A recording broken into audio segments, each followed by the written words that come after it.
Video से पहले channel को सब्सक्राइब ज़रूर करें, नोटिफिकेशंस के लिए बेल आइकन दबाएं और वीडियो के बाद लाइक, कमेंट और शेयर करना ना भूलें।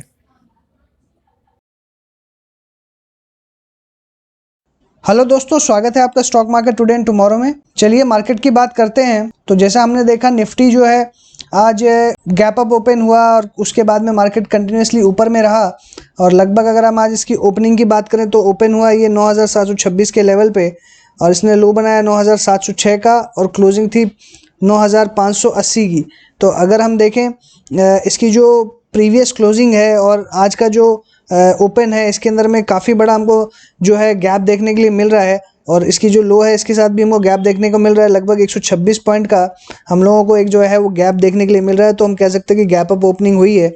और इसकी अगर हाई की बात करें तो 9931 का इसने हाई बनाया है और आज क्लोजिंग इसने दी है 9826 के आसपास। मार्केट जो है वो 2.5% की तेज़ी के साथ बंद हुआ है। और ओवरऑल मार्केट की अगर हम बात करें तो ओवरऑल मार्केट में आज हमको हर सेक्टर में तेज़ी देखने को मिल रही है। निफ्टी 100 की बात करें तो 2.5% तेज़ी से बंद हुआ है।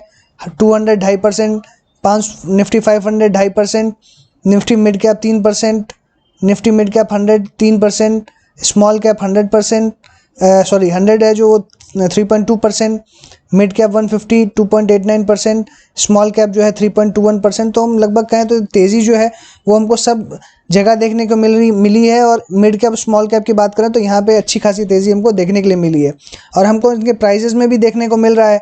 जिस हिसाब से प्राइजेस जो है मूव कर रहे हैं तो उनमें भी हमको जो है तेज़ी देखने के लिए मिल रही है। अगर सेक्टर वाइज बात करें तो निफ्टी बैंक में जो है 3.43% की तेज़ी हुई है और क्लोजिंग जो इसकी हुई है 19,960 के आसपास हुई है।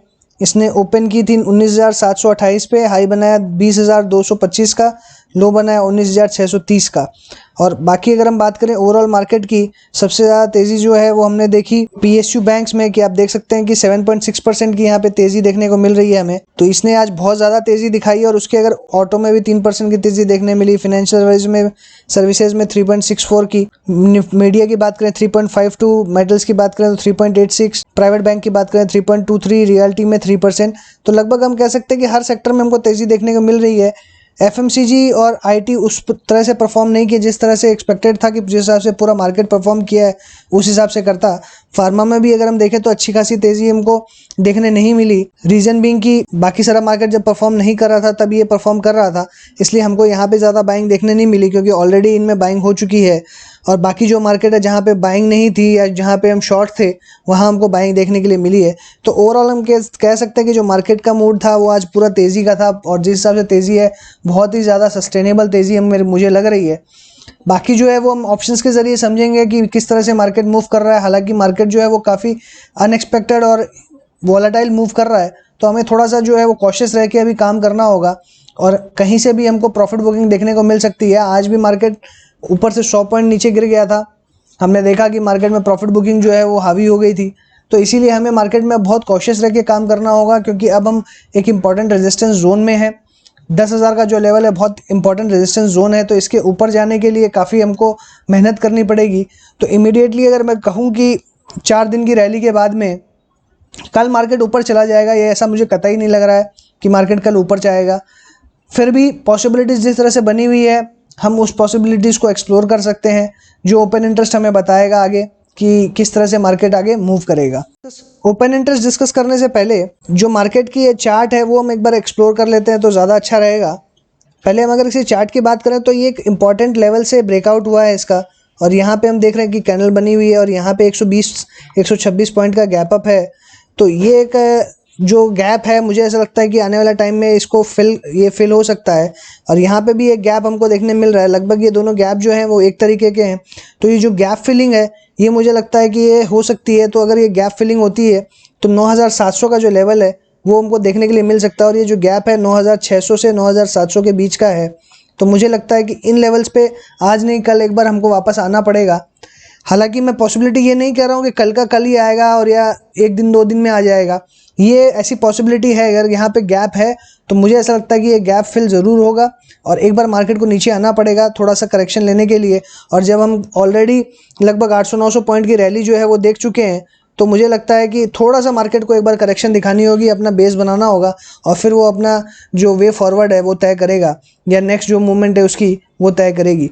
हालांकि अगर हम डेली चार्ट्स के हिसाब से देखें तो यहाँ पे क्लियर ब्रेकआउट है। अगर मार्केट कल ऊपर खुलता है 9,900 या 9,850 के ऊपर में, तो यहाँ पे क्लियर ब्रेकआउट है और अगर वो ऊपर की तरफ जाता है तो 10,000 इजीली अचीवेबल है। लेकिन 10,000 पे हमको देखना होगा, 10,000 पे बहुत बड़ा रेजिस्टेंस है और ये रेजिस्टेंस हमको मिलेगा डेली चार्ट से नहीं मिलेगा, हमको ये जो है वो वीकली या मंथली चार्ट में हमको देखना होगा। तो अगर हम वीकली चार्ट्स में अगर नज़र डालें तो वीकली चार्ट्स में हमको ईजिली यहाँ पे देखने मिलेगा कि यहाँ 10,000 पे एक बहुत अच्छा रेजिस्टेंस है और यहाँ पे जो है मार्केट को 10,000 के ऊपर जाने में काफ़ी दिक्कत होगी। लेकिन अगर ये एक बार ब्रेक करता है तो फिर हमको रेजिस्टेंस जो है वो लगभग 10,500 के आसपास अच्छा खासा मिलेगा। तो 10,500 पे हमारा नेक्स्ट रेजिस्टेंस रहेगा। तो मार्केट किस तरह से मूव करेगा उसी तरीके से हम मूव करेंगे। बाकी जो जानकारी है वो आपको मैं हमारे टेलीग्राम चैनल पे दे रहा हूँ, मार्केट में लाइव अपडेट्स दे रहा हूँ कि मार्केट किस तरह से बिहेव करेगा और जिस तरह से मार्केट बिहेव करता है हम अपनी पोजीशंस भी उसी हिसाब से बनाते हैं। एंड ऑफ द डे ये बताना मेरा बहुत ज़रूरी हो जाता है आपको कि किस तरह से मार्केट नेक्स्ट डे ट्रेंड कर सकता है, वो सिर्फ इसीलिए ताकि हमारे जो पोजीशंस है वो हम at the end of the day review कर सकें, या जिन स्टॉक्स में हमें पोजीशंस लेनी है या जिसमें हम बाइंग करने की सोच रहे हैं तो नेक्स्ट डे हम ये सोच सके कि हमें उसमें बाइंग करनी है या नहीं करनी है। और वीकली चार्ट्स में भी देखें तो हमें भी यहाँ पे भी एक जो है वो गैप दिखाई दे रहा है। तो मुझे ऐसा लगता है आने वाले दिनों में ये जो गैप है वो ज़रूर फिल होगा। तो हो सकता है कि मार्केट एक बार करेक्शन करे, लेकिन ये कब करेगा, हो सकता है कल ही करे, हो सकता है कल ना करे, 2-3 दिन बाद करे, हो सकता है इस हफ्ते ना करे, अगले हफ्ते करे। लेकिन ये करेक्शन जब भी है ये आएगा। तो जितना मार्केट ऊपर जाएगा आप उतने ही नीचे लेवल्स के लिए तैयार रहिए कि वो वापस आपको देखने के लिए मिलेंगे। तो आप जितनी ज़्यादा तेज़ी करेंगे उतनी ज़्यादा फिर आप मंदी के लिए भी रेडी रहिएगा, ऐसा मेरा आज का मानना है। और मैं ये एकदम कॉन्फिडेंस के साथ कह रहा हूँ कि ऐसा ज़रूर हम होने वाला है। हो सकता है कि ये वीडियो देख के कुछ लोग कहें कि मेरा वीडियो सही नहीं है या मैं लेवल सही नहीं दे रहा, लेकिन देखिए जब मैं सही दे रहा हूँ तब आपको अच्छा लगता है, तो मैं गलत दे रहा हूँ तब भी आपको बियर करना पड़ेगा। लेकिन मुझे ऐसा लगता है कि मैं मार्केट को जज करने की कोशिश नहीं कर रहा हूँ, आप और मैं कोई भी मार्केट को जज नहीं कर सकते।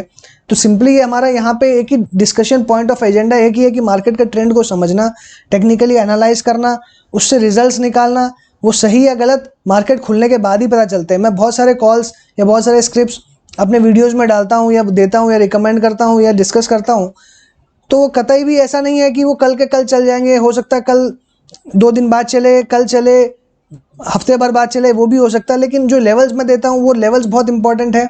वो लेवल्स मेरे हिसाब से आप अगर ऑलरेडी टेलीग्राम चैनल पे सब्सक्राइब्ड हैं तो आपको पता होगा कि मैं जो लेवल्स देता हूँ। आज मैंने पीरामल एंटरप्राइजेस का लेवल बताया, मैं सोच रहा था कि कल एंट्री करूँगा लेकिन कल मौका नहीं मिलेगा, आज ही उसने 1100 पार कर दिया।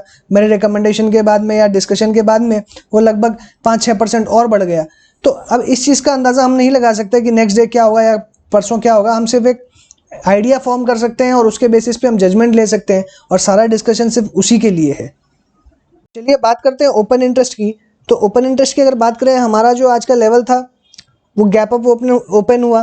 गैप अप ओपन होने के कारण जाहिर सी बात है कि नीचे के लेवल्स में हमको कॉल अनवाइंडिंग देखने को मिलेगी। तो 9,500, 600, 700 इन तीनों लेवल पे हमको कॉल अनवाइंडिंग देखने के लिए मिल रही है।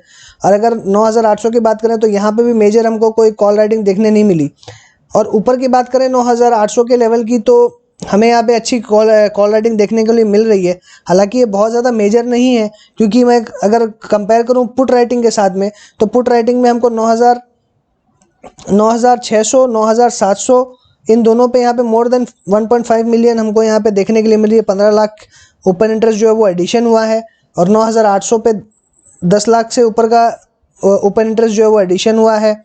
और 9,500 की बात करूं तो यहाँ पे भी लगभग 7-8 लाख का ओपन इंटरेस्ट एडिशन हुआ है। तो यहाँ नीचे में जो जिस हिसाब से पुट राइटिंग हुई है उस हिसाब से मैं कह सकता हूँ कि काफ़ी अच्छा यहाँ पे सपोर्ट इन्होंने दे रखा है और बना रखा है। आज की डेट में कहूँ तो आज ऑब्वियसली इन्होंने नहीं अगर की है तो बहुत अच्छा सपोर्ट इन्होंने बना दिया है और आगे जो है वे फॉरवर्ड ही लग रहा है। फिर भी हमें जो है वो अब जो ट्रेड करना बहुत कॉशियसली करना है, क्योंकि हम ऐसे क्रूशियल पॉइंट पे कि 10,000 के ऊपर में एक बहुत बड़ा रेजिस्टेंस है। तो हमारा जो इमीडिएट टारगेट है वो 10,000 तक का ही रहेगा, उसके ऊपर का भी हम नहीं डिस्कशन करेंगे, क्योंकि मुझे लगता है 10,000 के ऊपर के जाने के बाद में और भी खतरनाक तेज़ी आ सकती है।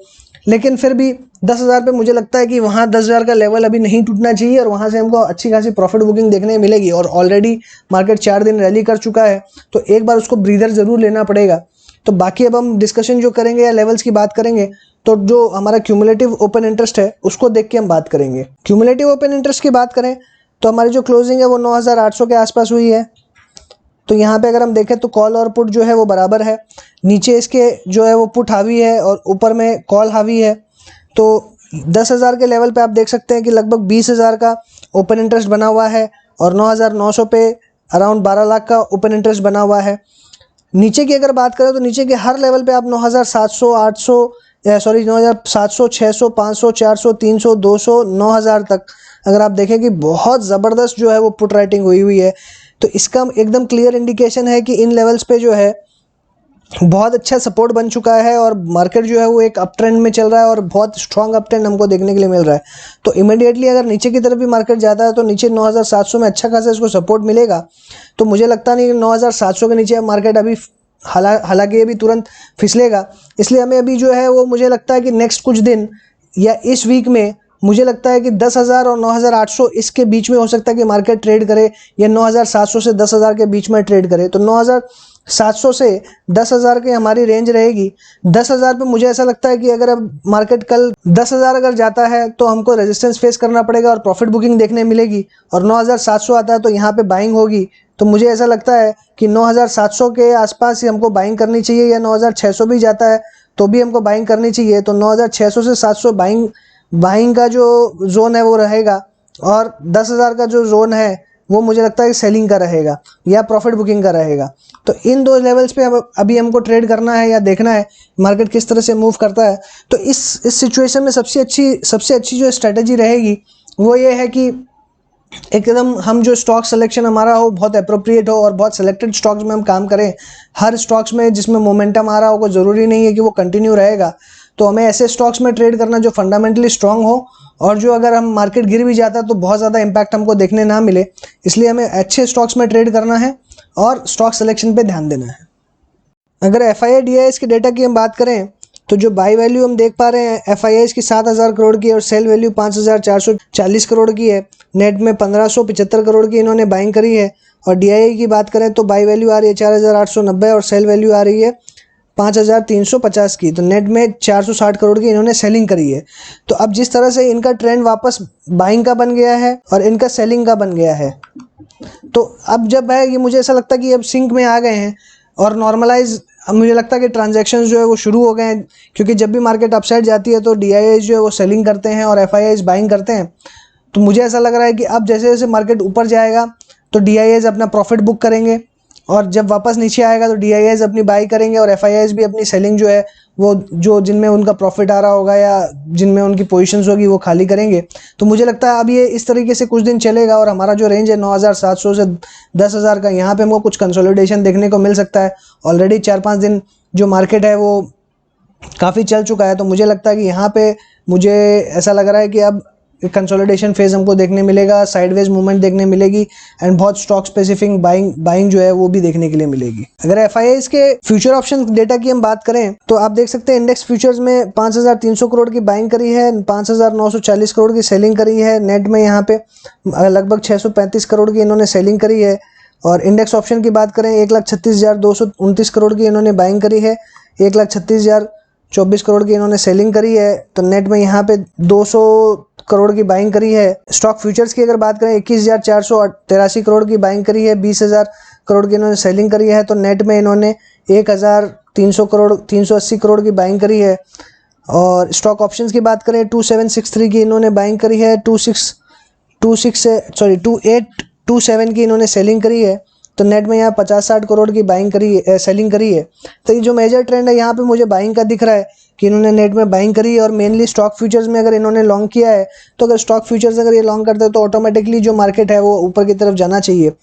तो मुझे ऐसा लगता है कि अभी हमको कुछ दिन बाइंग इंटरेस्ट जो है वो देखने के लिए मिलेगा और साइडवेज मूवमेंट जो है जो फ्रॉम 9,700 टू 10,000 वो हमको देखने मिलेगा। चलिए बात करते हैं कुछ स्टॉक्स की। तो स्टॉक्स में मैंने BPCL कुछ दिन पहले डिस्कस किया था, आज फिर हम डिस्कस कर रहे हैं स्टॉक को। और इस स्टॉक की अगर बात करें तो 346 रुपये की क्लोजिंग इसने दी है। और मैंने ये कहा था कि 325 रुपये के ऊपर ये निकलता है तो हमको इसमें अच्छी खासी तेज़ी देखने को मिलेगी। और अगर क्लोजिंग बेसिस पे बात करें तो 21 रुपये की तेज़ी हमको इसमें देखने मिल चुकी है, जो लगभग 6% के आसपास आती है रिटर्न। और अगर आज के हाई के हिसाब से बात करें तो लगभग 30 रुपये बढ़ चुका है। तो अगर 8 या 9% की हम कहें तो हमको इसमें तेज़ी अब तक देखने को मिल चुकी है। जब मैंने डिस्कस किया था ये लगभग 320 रुपये के आसपास था और आज ये 346 पे है। लेकिन इसकी जो आज क्लोजिंग वो प्रीवियस जो हाई है उससे नीचे में ये क्लोज हुआ है। हालांकि जो हाई बनाया है वो प्रीवियस हाई से ऊपर है, लेकिन क्लोजिंग बेसिस पे प्रीवियस हाई से कम इसमें क्लोजिंग हुई है और इसकी क्लोजिंग जो है प्रीवियस हाई से ऊपर हुई है। तो एक ये साइडवेज टाइप का मैं कह सकता हूँ कि आज इसमें हमको मूवमेंट देखने को मिला है। 356 रुपये का जो जोन है 356 का, ये एक रेजिस्टेंस जोन बना हुआ है। तो 356 इसका आज का अगर हम हाई देखें तो ये भी आज का हाई ही है। तो 356 का जो रेजिस्टेंस जोन है यहाँ पे प्रॉफिट बुकिंग हमको देखने मिल रही है। तो अगर हमारी पोजीशन है तो हम इसे होल्ड कर सकते हैं। मुझे लगता है 375 तक ये एक बार जा सकता है, इसमें हमको तेज़ी देखने के लिए मिल सकती है। तो ये अगर 356 वापस क्रॉस करता है ऑन क्लोजिंग बेसिस तो 375 तक का टारगेट हमारा इमीडिएट रहेगा। और 375 अगर निकलता तो इसमें हमें और ज़्यादा तेज़ी देखने को मिल सकती है। लेकिन एक बार 375 का टारगेट आएगा तब हम आगे के टारगेट डिस्कस करेंगे। और बाकी जिन्होंने टेलीग्राम चैनल सब्सक्राइब नहीं किया है वो सब्सक्राइब कर सकते हैं। तो जो आगे के लेवल्स हैं इसके वो हो सकता है कि हमारा इंट्राडे में आए, तो मैं आपको इंट्राडे के ऊपर मैं ये बता दूँ कि किस तरह से इसमें हमें ट्रेड लेना है। अगले स्टॉक की बात करें तो वो है ग्लेनमार्क का। तो ग्लेनमार्क भी कुछ समय पहले हमने डिस्कस किया था और हमने डिस्कस किया था 360 रुपये के ऊपर निकलेगा ऑन द क्लोजिंग बेसिस, तब इसके अंदर में जो है एक ब्रेकआउट का जोन हमको देखने मिलेगा। और आज फाइनली इसने जो क्लोजिंग बेसिस के हिसाब से 360 का ब्रेकआउट दे दिया है। 368 रुपये 75 पैसे की इसकी क्लोजिंग है। हाई इसने बनाया आज 374 का। और अगर हम देखें तो आप कंप्लीटली देख सकते हैं कि इसने क्लोजिंग बेसिस के ऊपर में ये सारी कैंडल्स के ऊपर में इसने क्लोजिंग दी है जो कि 360 रुपये के ऊपर की है। तो हम ये कह सकते हैं कि इसके अंदर क्लियर ब्रेकआउट आ चुका है। और सिर्फ डेली चार्ट्स में नहीं, इसके वीकली चार्ट्स में भी मैंने देखा है कि क्लियरली ब्रेकआउट आया है। और ऊपर में जो रेजिस्टेंस है 500 रुपये तक क्लियरली बहुत ज़्यादा कोई रेजिस्टेंस देखने नहीं मिल रहा है। छोटे छोटे रेजिस्टेंस है जो मुझे लगता है अगर वॉल्यूम बिल्डअप सही होगा तो वो भी हैंडल ये जो है वो क्लियर कर जाएगा। तो मुझे ऐसा लगता है कि यहाँ पे हमको एक तेज़ी देखने को मिल सकती है। और जैसा मैंने पहले भी कहा था कि 360 के आगे ब्रेकआउट आएगा तो हमें अच्छी तेज़ी देखने को मिलेगी।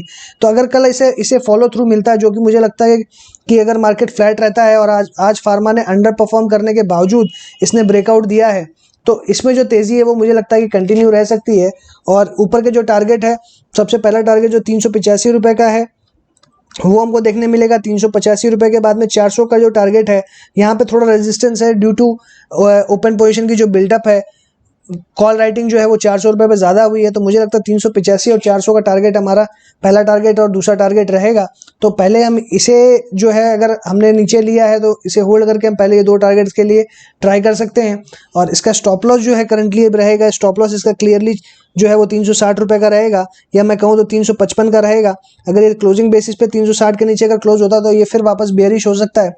तो इसलिए हमें 355 के स्टॉप लॉस के साथ इसमें काम करना है। और ऊपर के लेवल जो 385 और 400 के हैं, इसके लिए हमें इसे चेज करना है। अगला स्टॉक है टीवीएस मोटर का। तो अगर टीवीएस मोटर्स की बात करें तो मैंने जब ये रिकमेंड किया था कुछ दिन पहले, ये 320 के आसपास था। और 320 के बाद अगर हम देखें तो इसमें काफ़ी अच्छी तेज़ी हमको देखने के लिए मिली है। और लगभग मैं कहूँ हमारे डिस्कशन और रिकमेंडेशन के बाद में इसमें 10% की ऑलरेडी तेज़ी आ चुकी है। और ये ऑलरेडी यहाँ पे एक ब्रेकआउट के लेवल पे आ चुका है। अगर ये यहाँ से मूव करता है तो इमीडिएटली मुझे जो ऐसा लगता है कि इसका ऊपर में जो रेजिस्टेंस जोन है वो तो 440 के आसपास है, लेकिन जो थोड़ा रेजिस्टेंस, जो छोटा रेजिस्टेंस है मुझे लगता है कि 380 के आसपास है। तो ये स्टॉक अगर कल तेज़ी करता है वापस तो मुझे लगता है इमीडिएटली टारगेट 380 का हमको देखने को मिल सकता है। अच्छी खासी इसमें तेज़ी हमको देखने के लिए मिलेगी। तो मुझे ऐसा लगता है कि हमें अभी शॉर्ट तो इसमें बिल्कुल भी नहीं करना है। हमें कोई भी स्टॉक में अभी शॉर्ट बिल्टअप अभी करना ही नहीं है। जो हमें करना है वो सिर्फ तेज़ी का मूड लेके चलना है, क्योंकि अभी जो शॉर्ट्स के लेवल है वो काफ़ी नीचे है और रिस्क रिवॉर्ड अभी फेवरेबल नहीं है। तो अभी हम शॉर्ट की पोजीशन बिल्कुल नहीं लेंगे। अभी हम छोटे स्टॉप लॉसेस के साथ में सिर्फ लॉन्ग पोजीशंस लेंगे। अगर हमारी पोजीशन इसमें ऑलरेडी 320, 30, 25 के लेवल पे है तो हम इसे कंटिन्यू कर सकते हैं for the next target of 380। और अगर इसमें नई पोजीशन बनानी है तो कल हम पहले ये देखेंगे कि कल ये खुलता कहाँ पे है। इसकी ओपन जो है वो आज की हाई या आज के क्लोजिंग के ऊपर अगर होती है तो डेफिनेटली हमें इसे बाई करके चलना है और हमारा टारगेट रहेगा 380 का। बाकी जो इंट्राडे पोजीशन है किस तरह से बनानी है, किस में बनानी है, वो मैं आपको कल टेलीग्राम चैनल पे बता दूंगा। इसमें क्या लेवल्स पे खुल रहा है और किस तरह से ये जो है मूवमेंट कर रहा है, ये हम डिस्कस करेंगे टेलीग्राम चैनल पे। लेकिन इसके जो टारगेट्स हैं, इसका टारगेट अभी रहेगा, कोई फ्रेश पोजीशन बनाता है तो फर्स्ट टारगेट रहेगा 380 का और अभी स्टॉप लॉस जो है वो स्टॉप लॉस इसके अंदर आएगा 345 रुपए का। तो ये दो चीज़ के साथ में हम इसमें अभी लॉन्ग पोजीशंस हमारी बना सकते हैं। अगला स्टॉक है मनप्पुरम फाइनेंस का। ये मैं पहली बार डिस्कस कर रहा हूँ यहाँ पे। तो अगर हम यहाँ पे देखें तो यहाँ पे एक अच्छा फॉर्मेशन बन गया है। यहाँ पे इसने पहले बेस बनाया, एक जो राइजिंग वेज का जो पैटर्न होता है वो इसने फॉर्म किया यहाँ पे, और ये पैटर्न जो है ये पैटर्न ब्रेक करने के बाद में यहाँ पे इसने एक अच्छा कंसोलिडेशन दिया है। इसने बहुत सारे मल्टीपल पैटर्न्स यहाँ पे हम देखें तो बनाए हैं। यहाँ पे अगर हम देखें तो एक डबल बॉटम फॉर्मेशन हमको देखने मिल रहा है। अगर आप देखें तो यहाँ एक डब्ल्यू का फॉर्मेशन देखने मिल रहा है। तो मुझे ऐसा लग रहा है कि ये पैटर्न जो है अब यहाँ पे दो चीज़ पॉसिबिलिटी है कि ये यहाँ से वापस नीचे आ जाए, जो कि यहाँ पे वापस ये जो 110 रुपये का जो लेवल है या 115 का जो लेवल है यहाँ पे ये वापस आ जाए, और या फिर यहाँ से ये ब्रेकआउट दे के और ऊपर की तरफ मूव करे। अगर ये ऊपर की तरफ मूव करता है तो मुझे लगता है कि 150 तक कोई मेजर हर्डल है नहीं, और मुझे प्रोबेबली जिस हिसाब से इसकी क्लोजिंग हुई है ऑन क्लोजिंग बेसिस मुझे लगता है कि यह बुलिश है और ये हमें 150 रुपये तक के टारगेट्स यहाँ पे दिखा सकता है। तो जिनकी अगर कोई नीचे ऑलरेडी पोजीशन बनाई हुई है तो वो अपनी पोजीशन कैरी फॉरवर्ड कर सकते हैं फॉर नेक्स्ट टारगेट ऑफ 150। और अगर किसी की पोजीशन नहीं बनाई हुई है और फ्रेश पोजीशन बनाना चाहते हैं तो मैं चाहता हूं कि कल एक बार ये जो ओपन होता है उसके बाद में आप इसमें पोजीशन बनाएं। अगर इसकी ओपनिंग आज के क्लोजिंग से ऊपर होती है और ये 10 बजे तक या 1 घंटे तक अगर सस्टेन करता है ऊपर के लेवल, और जैसे ही ये आज का हाई ब्रेक करेगा, आज का ये 134 रुपये 30 पैसा अगर वो ब्रेक करता है तो मुझे लगता है कि इसके अंदर में अच्छी खासी तेज़ी बन सकती है और इसके अंदर 150 रुपये का टारगेट हमको देखने को मिल सकता है। तो यहाँ से मैं कह सकता हूँ कि लगभग हमको 10 से 12% की तेज़ी इसके अंदर देखने को मिल सकती है। मैंने अभी तक जितने भी यहाँ पे डिस्कशन किए हैं स्टॉक्स, ये इंट्राडे बिल्कुल भी नहीं है। ये हो सकता है 2-3 दिन 4 दिन ले लें या 10 दिन भी ले सकते हैं। तो मैं जो भी बात कर रहा हूँ यहाँ एक पोजिशनल ट्रेड की बात कर रहा हूँ, मैं इंट्राडे ट्रेड्स की बिल्कुल बात नहीं कर रहा। इंट्राडे ट्रेड्स मैं सिर्फ और सिर्फ टेलीग्राम चैनल पे ऑन स्पॉट देता हूं। मैं बिल्कुल भी मेरे वीडियोस में डिस्कस नहीं करता हूं कि हमें इंट्राडे में किस तरह से ये ट्रेड करने हैं। कल के डेट में हालांकि हमें जो पोजीशन बनानी है फॉर नेक्स्ट 5-10 डेज वो मैं डिस्कस करता हूं, ताकि हमारा एक वॉच लिस्ट बना रहे। हमारा जब ट्रिगर हो बाय जो है वो ट्रिगर हो तब हम उसे बाय कर सकें, और हमारे वॉच लिस्ट में रहेगा तो ही हम उसमें एंट्री कर सकते हैं। तो मेरा जो यहाँ पे मकसद है वो सिर्फ फॉर एंट्री और एग्जिट फॉर पोजिशनल ट्रेड्स के लिए ही है। अगर हम इसमें स्टॉप लॉस की बात करें तो हमारा स्टॉप लॉस इस लेवल पे होगा जो कि लगभग अराउंड आता है 127 के आसपास। तो हमारा बहुत छोटा स्टॉप लॉस रहेगा और टारगेट बहुत बड़ा रहेगा। तो ये 127 या 125 भी अगर मैं कहूँ तो गलत नहीं रहेगा। 125 के स्टॉप लॉस के साथ हम इसमें लॉन्ग पोजीशंस बना सकते हैं। अगले स्टॉक की बात करूँ तो वो है पावर ग्रिड का। तो ये एक जनरली गवर्नमेंट कंपनी है तो इसमें ये हाईली वॉलेटाइल नहीं होता है, लेकिन अगर इसकी कंसोलिडेशन की, इसके मूवमेंट की अगर हम बात करें तो आप इसका मूवमेंट देख सकते हैं कि काफ़ी अच्छा मूवमेंट हमको देखने मिला है। और इसने इस एरिया में एक 170 रुपये से लेकर 155 रुपये के बीच में काफ़ी अच्छा कंसोलिडेशन किया है। आज की अगर वॉल्यूम बिल्टअप की बात करें तो आज पॉजिटिव वॉल्यूम बिल्टअप हमको देखने मिल रहा है। तो मुझे ऐसा लग रहा है कि यहाँ के ऊपर में यहाँ पे जो है एक जो अपसाइड पैटर्न है वो बन सकता है और यहाँ पे तेज़ी हो सकती है। तो मुझे लगता है कि हमें इसे बाय करके चलना चाहिए। यहाँ पे बाय करने का मुझे बहुत ज़्यादा रिस्क नहीं लगता है। ऊपर का टारगेट जो है वो 170 का रहेगा, नीचे का जो स्टॉप लॉस है वो 155 का रहेगा और करंट प्राइस चल रहा है 159 के आसपास। तो मुझे ऐसा लगता है कि ये इसमें बहुत रिस्क रिवॉर्ड जो है बहुत अच्छा फेवरेबल है, और 155 154 स्टॉप लॉस के साथ में हम इसमें बाय करके चल सकते हैं कल के डेट में। और कुछ दिन में हमको हो सकता है कि इसके अंदर में मूवमेंट देखने को मिले। तो मुझे ऐसा लगता है कि 170 जो है वो पहला इमीडिएट टारगेट रहेगा। और ऊपर में अगर हम देखें तो रेजिस्टेंस जो है 180 के लेवल पे आ रहा है। तो अगर 170 क्रॉस करता है तो 180 का लेवल भी हमको देखने मिलेगा। तो सेकंड टारगेट हमारा रहेगा ये, और फर्स्ट टारगेट रहेगा ये। और बाकी जो चीज़ें हैं वो हम डिस्कस करेंगे हमारे टेलीग्राम चैनल पे। तो जिन्होंने सब्सक्राइब नहीं किया है वो सब्सक्राइब कर सकते हैं। तो आज की बात को मैं यहीं पे वाइंड अप करूँगा। आपको अगर अच्छा लगा हो तो दोस्तों के साथ शेयर करिएगा, लाइक करिए इस वीडियो को, कमेंट बॉक्स में आपके स्टॉक्स के बारे में लिखिए कि किन स्टॉक्स के बारे में आप जानना चाहते हैं। जिन्होंने एंड्रॉयड ऐप हमारा डाउनलोड नहीं किया वो हमारी एंड्रॉयड ऐप डाउनलोड कर ले, जिस पे आपको लेटेस्ट न्यूज़ और लेटेस्ट हमारे वीडियोस भी मिलेंगे। साथ में आप लाइव चैनल भी वहाँ पे देख सकते हैं, CNBC, जी बिजनेस, इन टाइप इस तरह के बिजनेस न्यूज़ चैनल्स जो हैं वो भी आप वहाँ पे देख सकते हैं। और हमारे साथ में अगर आपको कनेक्ट होना है कोई भी सोशल मीडिया प्लेटफॉर्म पे तो उसके लिंक्स भी वहाँ दिए हुए हैं। एक बार आप एंड्रॉयड ऐप ज़रूर चेक करिएगा डाउनलोड करके। मुझे लगता है कि जो लेटेस्ट इन्फॉर्मेशन आपको चाहिए वो वहाँ पे तुरंत आती रहती है, तुरंत वहाँ सिंक होती रहती है। तो आप अप टू डेट रहेंगे सारे इन्फॉर्मेशन के साथ में। सो आज के लिए बस इतना ही। Thank you so much. Good night.